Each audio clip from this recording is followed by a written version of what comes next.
Hey, what's up, everyone? Welcome to the 180 Drums podcast, where we interview some of the brightest and best guys and gals in the drumming community.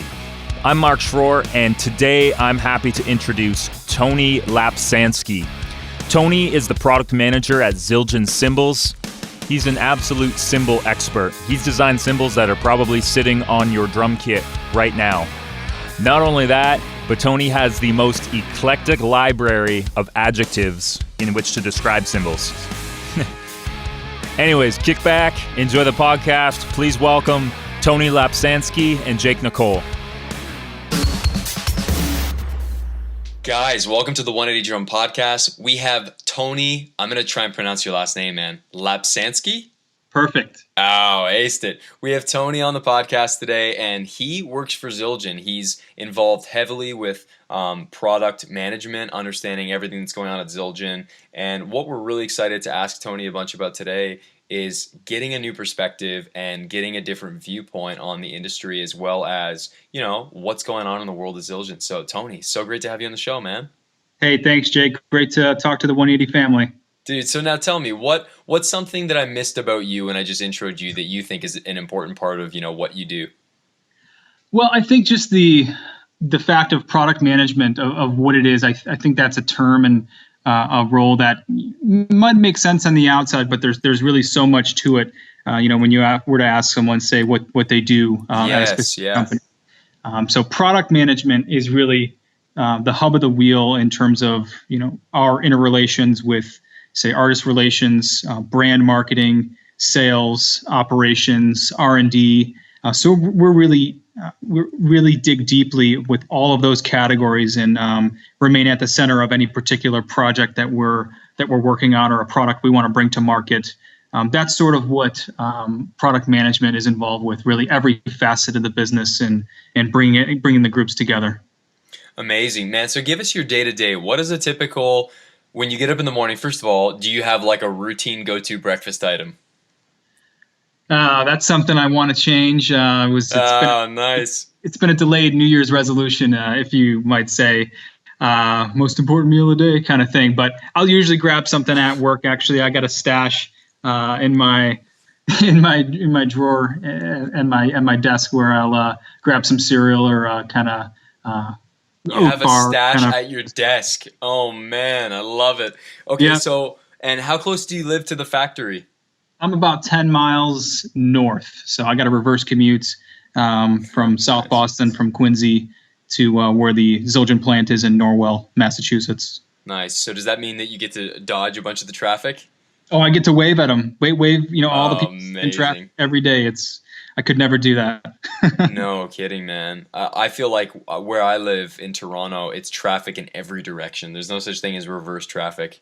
Oh yeah, hot city for sure. Dude, no kidding. So okay, so you get up and the first thing you do is like, do you just get into the office and answer emails right away? What does your typical routine look like? I'll try to just kind of set up the day. Really, it's not just with product management. Any real job you have in the office or whatever you do if you're a player performer, you have the same thing. Is I have a list of stuff that I want to accomplish, you know, that day. If I have my task list for the day and I can cross off a few things, you can leave at the end of the day, you know, feeling accomplished. So it's really good to identify, especially prioritize with Zildjian. There's a number of different projects we have, any different number of directions we can go. So staying prioritized and on task is of the utmost importance if, you know, you can't create time in the day. So that's really the forefront of how to start a good day for me. Well, Tony, something that's so cool, man, is like I'm selfishly was excited to interview you because I knew that you'd be a productive guy. And that's something that I try and ask a lot of people here is, you know, whether it's certain things that they do that they feel like are shortcuts for productivity or just really helpful. So like, you know, an example is for me, Evernote is something that I find really helpful. Are there any methods to the madness for you? Like, do you write the notes that you know, your task list? Do you write that the night before or is it the morning of? It's a mix of both things. So I'm a fellow Evernote user as well. That's a really, really powerful tool that I and millions of other people continue to use. I use a mixture of Google Docs. I try to write everything down. I use for trails of everything from meeting notes. But if I'm in a meeting I'll try not to bring my computer to a meeting because it's really easy to distract yourself. So I'll take, kind of paper notes at the meeting and place a list of either follow-up tasks or other items into my Google Doc that I can just look at, say, before the end of the day or the next morning and say, this is something I need to tackle today. This can wait, or if I could shove this to someone else's direction, maybe yes. That's really the three big buckets. You need to teach Emily Smith how to use Evernote, because when I spoke with Emily last, she's like, I have no idea what Evernote is. I've never used it. So we got to fix that. I will share the app with her. Yeah. Good. Thank you. I was worried. I was concerned about her, man. So I'm happy you're going to show her. Sure. Cool, man. Okay, so that's usually how you start your day. You get your kind of list in order, and then what's some of like the typical? Okay, today on your desk, what was the stuff you were tackling today? No pressure. Put you on the spot, man. I'm trying to remember. It was just a few hours ago, wasn't it? No, it's funny. This happens to me all the time. I could have had the busiest day, and someone's like, "What have you done today?" And you're like, "Answered emails. Shoot, what did I do today?" Right, exactly. This morning, I had a couple of emails with some external folks I was talking to, and I always feel bad if I can't answer an email within 24 hours. I definitely feel bad. So I always try to stick with that 1-day window. If I can't get into what they're asking, I will say, hey, I just want you to know I saw this. I need a little bit more time on it, whether it's to dig into some information. A big part of what's happening right now for the Zildjian company is, and just so the 180 family knows if they don't, the Winter NAMM show just took place last month, and hopefully you guys made a big spill about that via 180 Drums. So we had a lot of excellent product introductions, fantastic responses from the things that we set out to launch in the field this year. So now is really a really special point of the year where we're trying to look at our portfolio, the ever-growing list of great ideas that we could pursue for the following year, and it's really just prioritizing those in accordance to their potential in the market, that kind of thing. So that's really what after the post-NAMM months are like. What are we going to do for cymbals? The upcoming year. What are we going to do for drumsticks, accessories, gear, apparel? There's so many different directions we can go, and there's never a shortage idea. But the basis of it, the product flow being a tunnel, not a funnel.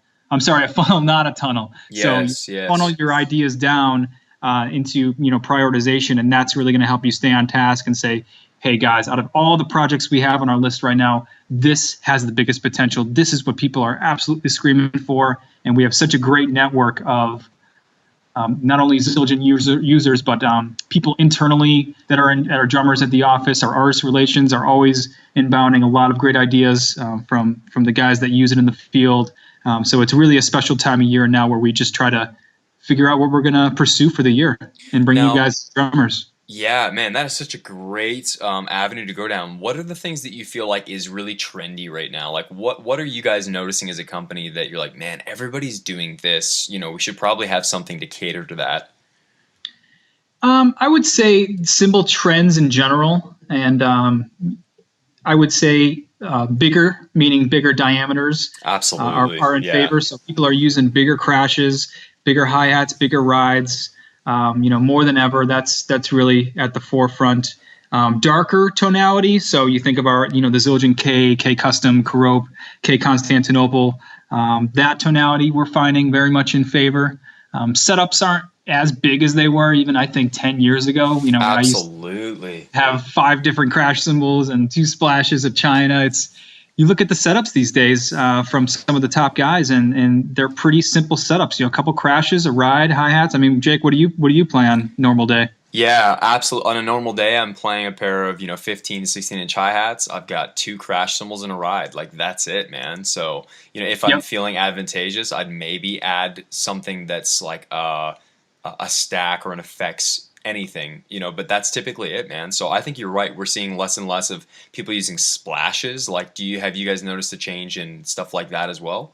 A little bit, yeah. Just in general, the setups aren't as big. Drummers are demanding that the cymbals that they choose on their kit are versatile as possible. And as you know, right, Jake, I'm sure your audience does, cymbals are really special in that it's one of the best ways for a drummer to customize their sound, in addition to, say, someone's snare drum and the way that they tune it, that kind of thing. When you pick your own cymbals out, it's a really special experience, and it helps you create your own unique sound. So it's a big deal, and not only in the people that work here, but for our the players of Zildjian.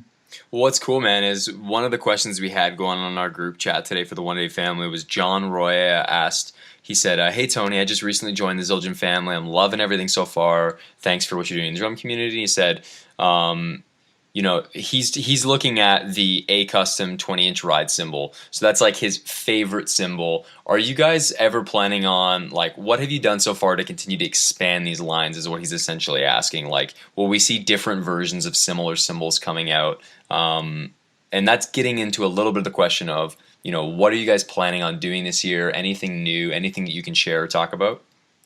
Sure. Again, sorry, I think the person's name was John. Was that That's right? right, John. Yeah. Welcome to the Zildjian family. I would say for A Custom, actually at PASIC, which was in last November, we added a 20-inch A Custom projection crash into the line. So that's the latest addition to the A Custom line. In terms of ride cymbals for A Custom, you're absolutely right. We haven't done a ton of line extensions, that kind of thing, because we've gravitated towards extending the ranges in the K and K Custom family.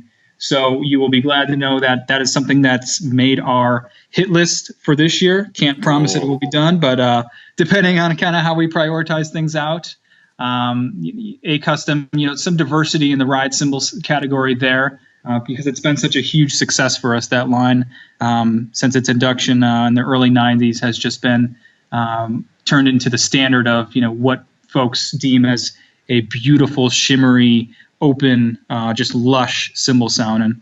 And dude, you are an expert cymbal describer, man. Talk about them all day. So no kidding. Like, words have never heard, lush, shimmering. It's great. And you are a K guy. Is this really a picture of your kit that was on your Facebook header? Oh, I think that was. We have a Wenger booth here, which is a little bit of a sound isolation proof booth, and I think that was probably just the flavors. Which is another word we like to use internally for Ks, is the different flavors and shades of K. That was probably just I was dreaming up that day.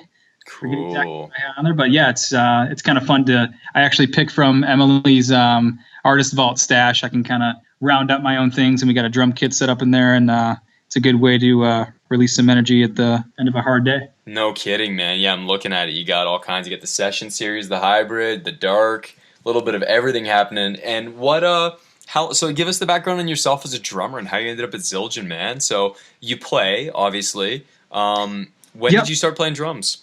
I've been playing drums since I guess 4th or 5th grade. So what would that make it?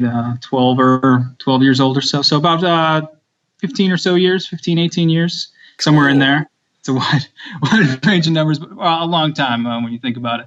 I started off in school band in elementary school, continued on in high school, marching band, and kind of played in rock bands during the course of high school, and always wanted to enter perhaps the music business. I know I wasn't going to be a rock star, and I was okay with that. So what's the next best thing? I think is to work in the industry and the products you love and the brands that you're passionate about.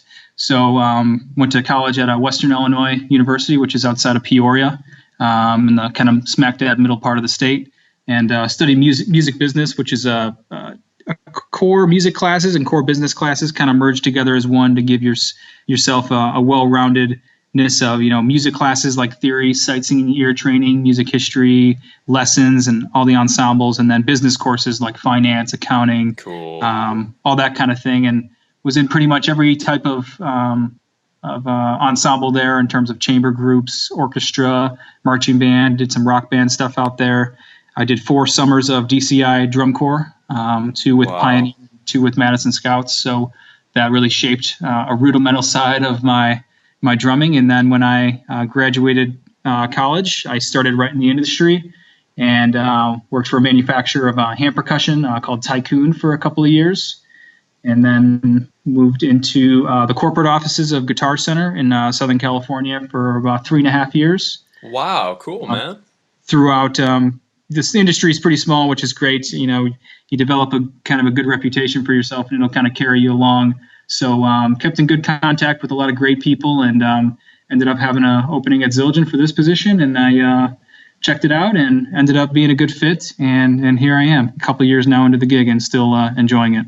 Awesome, man. Well, that's so good to hear because there's not a big, it's not a big team, right? It's a relatively tight knit group of people that are all working at Zildjian. Is that accurate?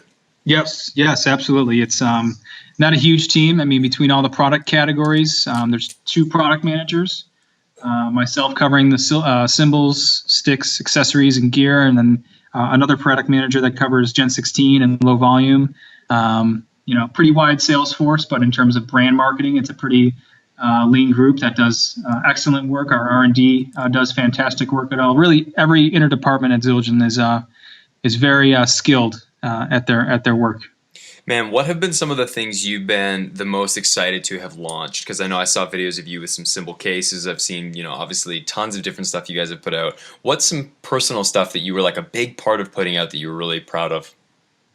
This year at the NAMM show, we introduced the S family. Yes. Which is sort of our mid-tier price point B12 alloy, but just a really, really great overall fantastic line of cymbals. That was something that was really great to work on throughout the course of the year. We made the product that existed before a lot better. So we just brought that whole line to market. It's just been, the feedback has been extraordinary. The amount of emails coming in, the positive responses you see on Facebook and Instagram, everything there. That was really a special line because we sort of fixed a problem that was in the line. We didn't have a strong identifier of really that kind of mid-tier price point cymbal. And it's really just a great overall sound. It's really going to be a success for us. That was something, over the course of 2 years, actually, that work was going on for. So that was really special. And also the A Avitus line, which is really our vintage take on an old kind of A Zildjian cymbal from the 50s and 60s. That was a really great project in that it brought you through the history of Zildjian's footprint since they've been in the U.S. So it could really take you through all the decades, from the 50s, the 60s, the 70s, through the 90s. You'll see when these products begin launching in May, you'll see the timelessness of where these cymbals are and how they've stayed with popular music throughout. How that changed. If you look at the 50s and 60s and kind of the jazz stuff prior to that, and then the 70s and 80s and 90s, A Zildjian cymbals have been everywhere. It's followed that path throughout the path of music. So, man, give us some of your favorite moments working for Zildjian, whether it's been meeting some great drummers or just hanging out with the staff. Like, what have been some of the biggest highlights? I would just say, when you come together as a group and you have a goal that you set out to do, months prior, and you sit around as a group when you have some prototypes to kind of listen to as a sound team, and it's there, and everyone is on the same page. It's cool. It's a good feeling that what we're doing is just we're bringing beautiful instruments to drummers to use for their own creative minds. So it's a pretty rewarding thing, especially when you go to shows and I meet drummers at events around the country where they say, hey, I love this cymbal, and if it was something I actually worked on, I'll give them a little bit of a background and say, hey, this was this, we changed this a little bit, and it's good to give them that background. They feel such a strong closeness to their cymbals as it is, and to give them those kind of tidbits really seals the deal and makes it more special. Yeah, that's great, man. So you talked, obviously talked about like you guys roll out a new product. That's a really exciting time. What's the process like from the time an idea gets pitched to, and obviously a lot of ideas probably fall through and never come to fruition, but what's that process like, man, on the corporate side? Like, how do ideas get pitched and presented? How does a prototype surface? Run us through that a little bit. Okay, sure. Well, yeah, the new product development cycle is what we call it. So you say from womb to tomb. So when the product is birthed, all the way to when it's discontinued and it's in its tomb. And I haven't been around at Zildjian that long to tomb a lot of ideas that we've brought to Sure. market as a team. But how it starts out is like you said, there's an idea, Jake, and it goes through a lot of different batting around in terms of, what is its place in the market? Does this have does this fill a void of sound that Zildjian doesn't have? Or is it, say, something similar to where, yeah, people might be asking for this, but something else could kind of be prioritized. So whether that idea comes in from artist relations, R&D is always dreaming up a lot of great things in their mad scientist lab coats. Yes. Things from the sales field, where our nearest and dearest dealers and distributors will say, hey, this market is screaming for this, product, this kind of thing here. So I take in all that information. It's up to kind of me to combine that all to see if I'm seeing things come through, say, different avenues. Say, like if an artist is saying it and then a sales guy is saying it, right, and the R&D is talking about it, I'll know that there's more to it than just some one person's point of view. So that's when things kind of start to click and meld together, where we'll ask the collective group that kind of has the stakeholder and the say whether things proceed or not. This is where this is coming from. We think this has a lot of potential. It's going to fill a void in the line, perhaps a sound that we don't have now. And there's endless sound ideas or prototypes that we can come up with. But that's really the start of it. And then it goes through a series of milestones where we'll kind of get sign off to proceed further. Throughout that course, we'll have to, schedule it into manufacturing so that we can have an idea of how big this is going to be. So how much resources and time and cost are we going to have to dedicate towards bringing this, product to market? If it's one cymbal versus, say, a full line of cymbals, that's a big difference. So like I said about the 20-inch A custom projection crash, that's just a line extension. So it's one cymbal and not the S family, which was over 30 different models. Wow, dude, I cannot imagine. That's insanity, man. What would you say are so far the must check out cymbals of the year in terms of what's popular? So not necessarily the new stuff, because we've talked about the AA, this, but what you find people gravitating to, that it's like, man, you know what? Everybody's got to check this out because it's what's really hot right now. I would say, man, it's like, what do you say? How do you say? No kidding. I think, okay, let's zero in on the K series, because I feel like the K line as a whole has just had so much attention on it. Obviously, you guys put out the Corropes. Those are bad to the bone. They sound awesome. Would you say like Light Hats, Light Ride, like are those things that people, if they haven't checked them out, absolutely should? I know I'm not trying to put words in your mouth, but no worries. I'm just I'm glad you asked. I would say a subline of K Custom. K Custom is such a big variety of different flavors. Yes. It's sort of the catch-all for all these great ideas. So there's actually a number of sublines within that. You have Special Dry, you have K Custom Dark, you have Hybrid, you have Session. So there's a wide varieties that don't always get their the airwaves to kind of describe that. I would say the past couple of years, K Custom Dark, specifically the whole series from crashes, rides, hi-hats, splashes, have really done quite well. And the way those differ, as some people might ask, from K Dark. So there's K Dark, which is in the K Zildjian line, and K Custom Dark in the K Custom line. And the K Custom Dark have a series of overhammering, which you could see over the top of a cymbal. And that just really dirties up the sound a little bit more, makes it a little bit more trashy, but it still has that pitch that you could pick out.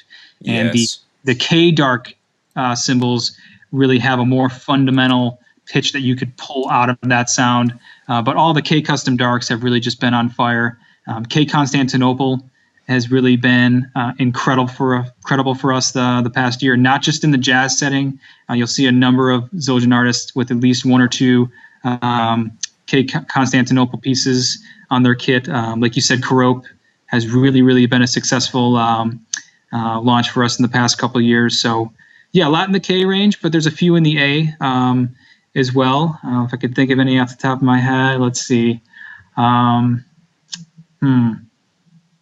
what's cool too is you guys have put out the effects cymbals. There wasn't an A effects, was there? Because I feel like it looked a lot like an A custom crash, but it was an effects symbol. I know Grohl was using it a bunch. What was that symbol called?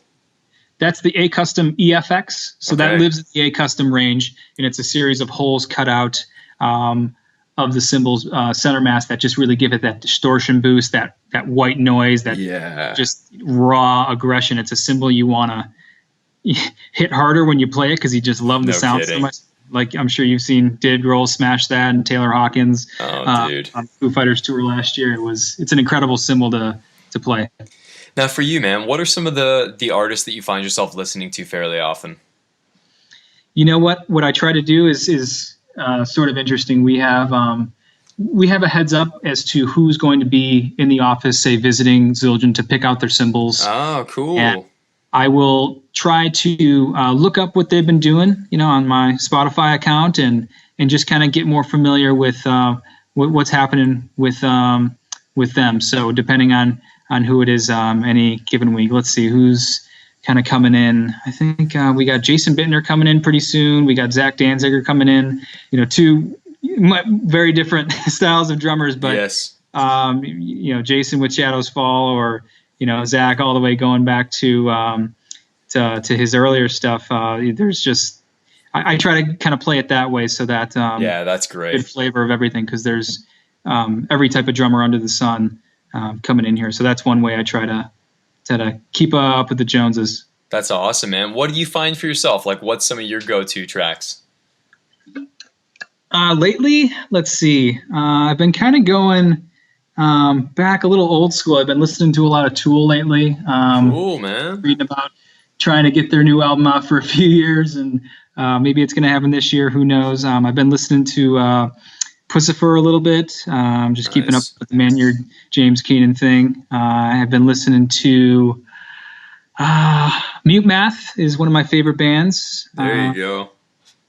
Deftones, Hands Like Houses. Nice. Snarky Puppy, of course, and Yes. along the way. So those are just a few. Depends on kind of what's in the playlist. Man, how much of a rising star has Larnell become? Isn't that pretty spectacular? Oh yeah, it's any drummer like that you love to just see killing it. These guys are just in such high demand, and they're all just such great players, and they're so fun to watch. It's a band you can't take your eyes off of when you see them. Absolutely, yeah. For anybody listening, you got to go check out Larnell Lewis. He's the guy that's tracked several different Snarky Puppy stuff that Spot wasn't able to make on some occasions, and then now he's totally become a part of that scene and that culture. But and he plays. I believe he's a Toronto native as well, right? He is a Toronto native. You got it. I don't know that he takes up much residence here anymore with how much the guy travels, but you're right. Yeah. Cool, man. This has been super informative. I mean, if you were to just quickly take a look at the culture of drummers that are out there now, are there any things you think drummers are doing that are mistakes for their careers, or something that you think, because I'm sure you get left, right, and center people asking for endorsements. Do you want to walk us through where drummers may be going wrong in some of these approaches? Sure. I mean, it's not my area of expertise. Sure. But yeah. Hopefully you got some good information from Emily. I sure did. Yeah. So there's no pressure on you. But from your perspective, like, say, I guess looking into the music world from a perspective where you're part of the culture and you're also a part of the corporate business culture, which I think is great. How would you say you see what drummers are doing differently and be like, man, drummers should really be doing this if they want to break through all the noise today? Well, yeah, that's a good point. To break through the noise in the airwaves. I think if you look at what would have defined a superstar drummer 15 years ago, you would have said, or even 10 years ago, you would have said them playing in a headlining gig, just in the band. And now to be success, if you can market yourself online, and obviously you do your own great thing, Jake, with 180 Drums, and guys like that really have made their forefront on YouTube and online. That's a lot of people see those as the new heroes, the people that inspire them, because not only are you able to look at this guy's videos every day, but you're able to get lessons with them, and that's something that we 15 years ago, you couldn't have dreamed of taking with your favorite drummer who headlines on tour with this band. It's really changed directions in that, and it's in a way it's harder to cut through all the clutter because so many people are fighting for that, those views and those shares and those subscriptions. But if you do it well, people out there are doing it well now. You can really make a name for yourself in a different way. It's not just that superstar band on the top 40. It's Jake playing drums and just doing it well, and it inspires people. And the market needs more drummers, so we want that to continue to grow to help companies like Zildjian. Yeah, absolutely, man. And how active? Obviously, education is not your department at all, but what are you excited to see happen in the education realm, which is obviously where 180 also exists? I think a lot of it comes down to content creation, and we have an excellent education department that's pretty widespread and versatile, and has a lot of strengths, both on the say jazz studies and orchestral and symphonic stuff, really all around. Yes, collegiate, everything around there, and just like some of the superstar guys and girls on YouTube, it's content creation and just really that informative information that really helps people, become better and want to become better. It seems easier to get better now than when YouTube didn't exist 20 years ago. Oh, absolutely.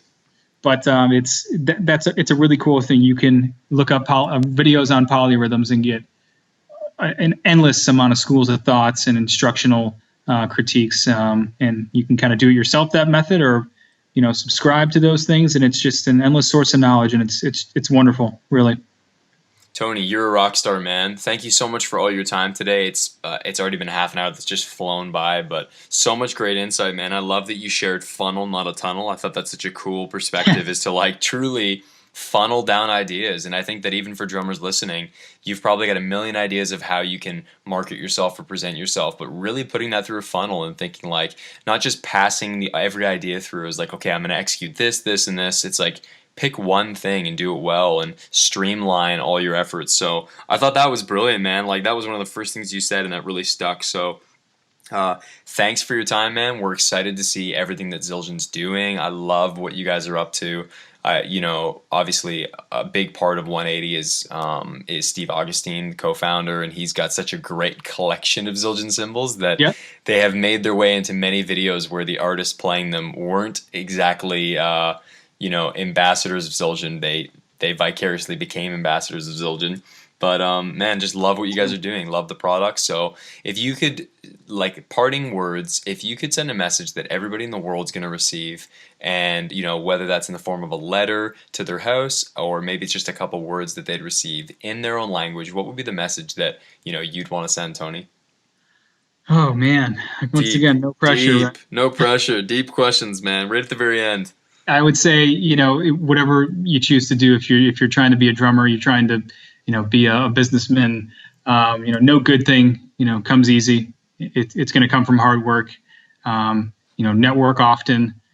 Just find a joy of working hard and reaping the rewards, because nothing truly good comes easy. So just work hard and keep at it. Oh, man. Love that, Tony. Thank you so much again for your time, and I look forward to chatting again soon, man. I'm going to have to, I think the plan right now with Emily is I'm going to have to come and try and stop by the factory at some point and see, come hang with you guys and see what you do a little bit closer, man. So appreciate it. Would certainly love to do it again. Thanks again, Jake. It's great to have Tony on the podcast. Big thanks to Tony and the Zildjian guys for making incredible cymbals. If you want a more behind-the-scenes look at what was talked about in the podcast, please go check out the show notes at 180drums.com/Tony L. If you enjoyed today's podcast, please go rate us on iTunes or Stitcher or whatever you're listening to this podcast on. And as always, thanks for tuning in. Have an incredible week, and we'll catch you next time.